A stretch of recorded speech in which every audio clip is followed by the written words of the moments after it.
Hello student, मैं फिर आपके लिए केमिकल इक्विलिब्रियम का फॉर्मूला लेकर आया हूँ। बच्चों, इस लेक्चर का कोई भी पर्पस नहीं है डिटेल में पढ़ाना, सिर्फ एक ही पर्पस है कि आप क्विकली फॉर्मूला रिवाइज करें केमिकल इक्विलिब्रियम का। बच्चों, मैं स्टार्ट करता हूँ। इसमें कंडीशन दिया है इक्विलिब्रियम क्या होता है, तो रेट फॉरवर्ड रिएक्शन और रेट बैकवर्ड रिएक्शन क्या होगा बच्चों, इक्वल होगा। ठीक है, फॉरवर्ड जाने का जो स्पीड होता है उसको बोलते हैं रेट फॉरवर्ड, बैकवर्ड की स्पीड है रेट बैकवर्ड। और केमिकल इक्विलिब्रियम में हम लोग रिवर्सिबल रिएक्शन लेकर चलते हैं, उसमें रेट फॉरवर्ड रेट बैकवर्ड दोनों डिफाइन होता है, और जिस पॉइंट पे वो दोनों इक्वल होगा उसी पॉइंट पे इक्विलिब्रियम डिफाइन होता है, उसी पॉइंट को इक्विलिब्रियम बोलते हैं। एट इक्विलिब्रियम बच्चों कंसंट्रेशन जो होता है रिएक्टेंट और प्रोडक्ट का वो कांस्टेंट होता है, और change in Gibbs free energy का वैल्यू जो होता है delta G is equal to क्या होता है, जीरो। नेक्स्ट कंडीशन है बच्चों क्यू। ये क्यू क्या है, क्यू है बच्चों रिएक्शन कोसेंट, और जब रिएक्शन कोसेंट इक्विलिब्रियम कांस्टेंट के बराबर हो जाएगा तो हम बोलते हैं कि रिएक्शन चला गया इक्विलिब्रियम पे। किसी भी रिएक्शन के लिए, गिवन रिएक्शन के लिए इक्विलिब्रियम कांस्टेंट का वैल्यू एट गिवन टेम्परेचर बच्चों फिक्स होता है। इक्विलिब्रियम कांस्टेंट सिर्फ टेम्परेचर चेंज होने पे चेंज होगा, बाकी आप कुछ भी चेंज करो रिएक्शन का, इक्विलिब्रियम कांस्टेंट चेंज नहीं होगा। मतलब आप रिएक्शन इन्वॉल्व रिएक्टेंट के कंसंट्रेशन को चेंज करिए, वॉल्यूम को चेंज करिए, प्रेशर को चेंज करिए, है ना, इक्विलिब्रियम कांस्टेंट में चेंज नहीं होता, लेकिन रिएक्शन कोसेंट में तो चेंज होता है ना। अब कंडीशन ये है कि जब रिएक्शन कोसेंट इक्विलिब्रियम कांस्टेंट के बराबर हो जाएगा तो हम बोलेंगे कि रिएक्शन चला गया बच्चों इक्विलिब्रियम पे। अब इसमें देखो बच्चों, एक गिवन रिएक्शन है जिसका हम लोग इक्विलिब्रियम कांस्टेंट का वैल्यू लिखेंगे।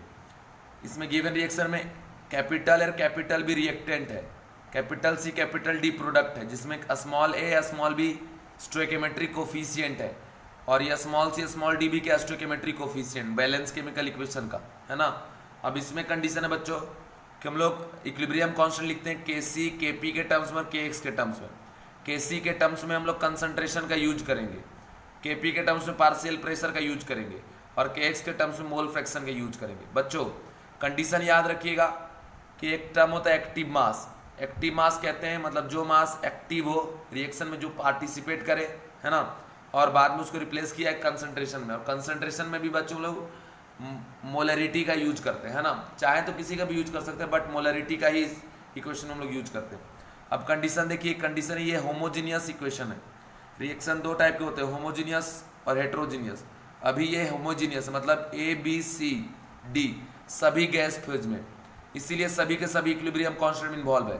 मान लो बच्चों हेट्रोजीनियस होता कि मान लो एक सॉलिड होता या लिक्विड होता गैस के साथ, तो सॉलिड या लिक्विड जब भी गैस के साथ अपीयर होगा तो उस रिएक्शन को हम लोग बोलेंगे हेट्रोजीनियस रिएक्शन, है ना। या लिक्विड और सॉलिड इन्वॉल्व हुआ तब भी हेट्रोजीनियस।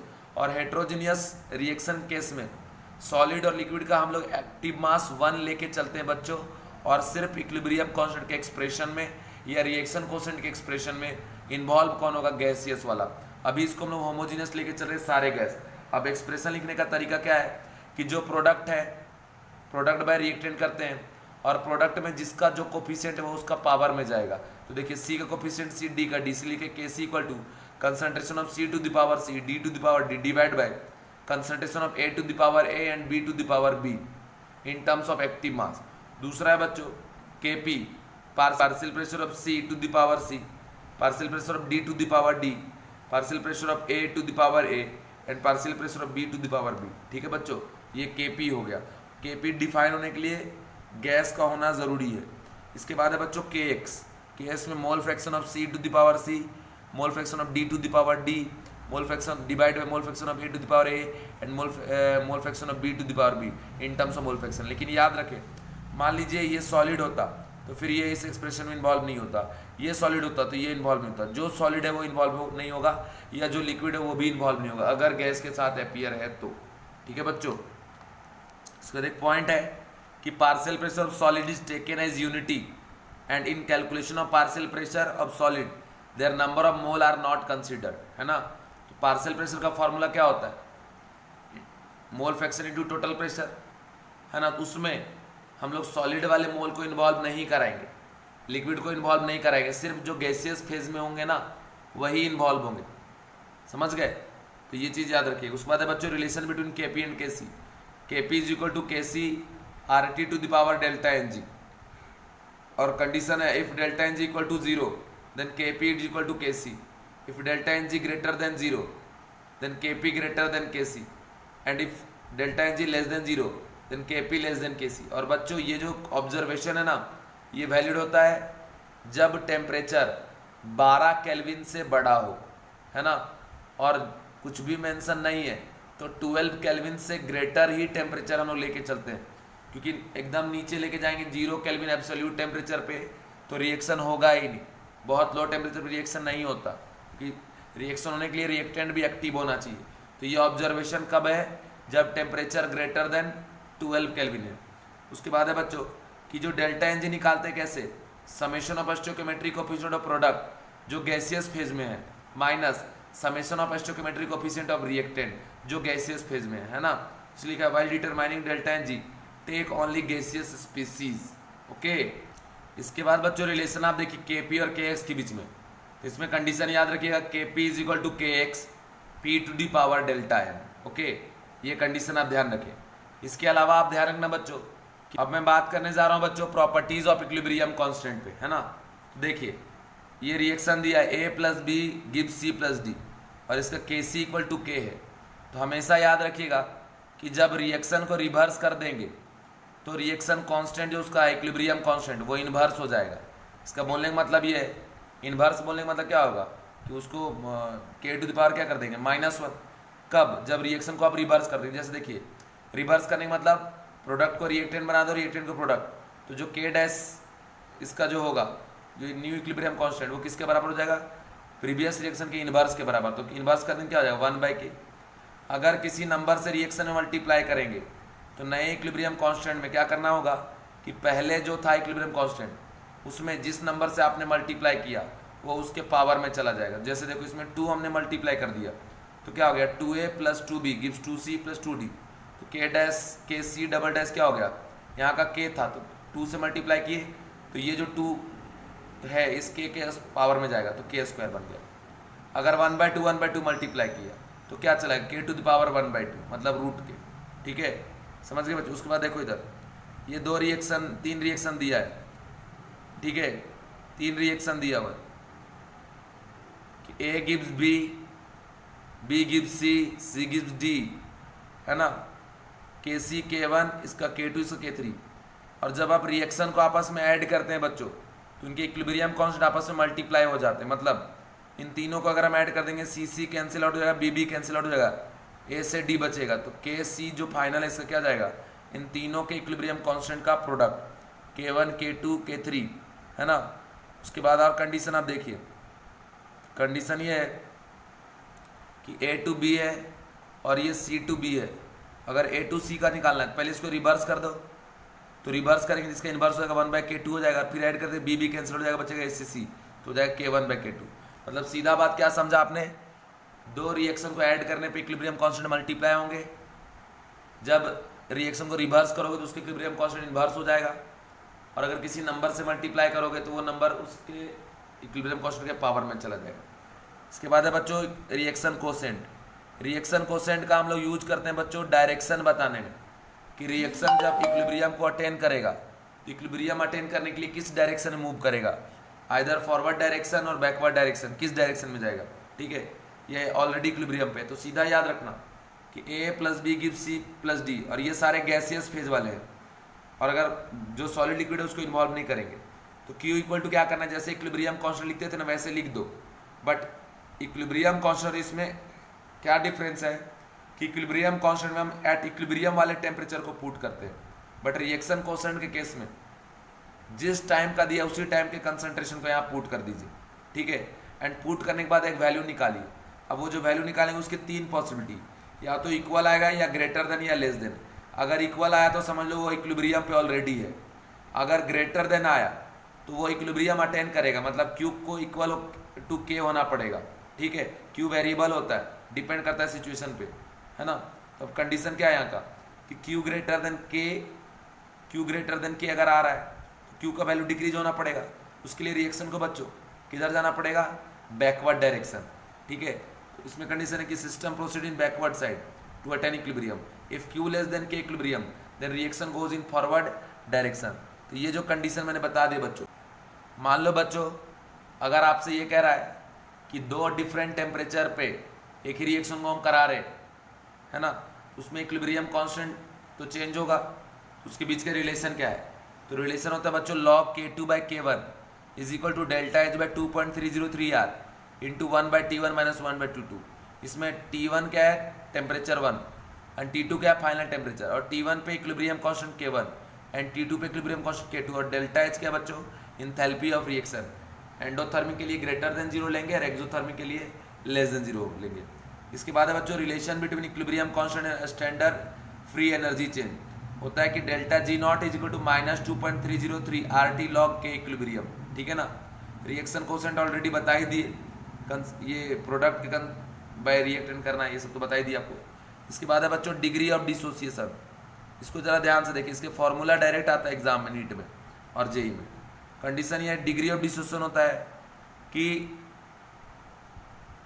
ये एक फ्रैक्शन है कि कितना फ्रैक्शन किसी रिएक्टेंट का मोल डिसोसिएट हुआ है, या उसको आप परसेंटेज में एक्सप्रेस कर सकते हैं, है ना।